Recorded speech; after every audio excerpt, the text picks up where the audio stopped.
CE-108255-1. Your game just crashed, but every fix is ranked right here, and most take under 5 minutes. This is a generic crash error. The app closed unexpectedly.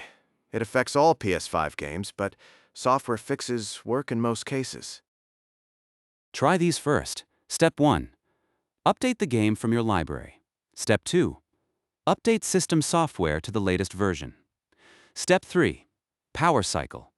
Unplug for 30 seconds, then restart. Next, safe mode. Turn off the PS5, hold the power button until the second beep.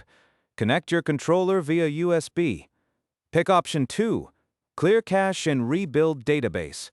That's the recommended fix. All solutions ranked Tier 1, 0 risk, updates and power cycle. Tier 2, low risk, cache clear and database rebuild. Tier 3, moderate, reinstall the game. Tier 4, last resort, factory reset. Follow this flowchart. Tier 5, Is software outdated? hardware repairs. Update it. Still crashing? Try safe mode rebuild. Only one game crashes? Reinstall that game. All games crash? Factory reset. Hardware warning signs. PS5 games crash, but PS4 games work. Crashes persist after reset, or you see the blue light of death.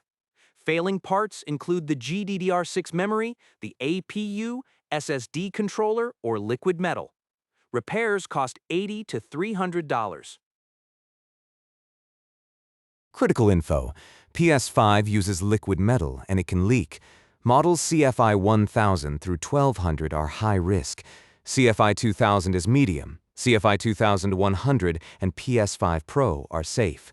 Check your model number on the back. Most CE-108255-1 errors are fixed with a simple update or safe mode rebuild. If this helped, like, subscribe, and comment below.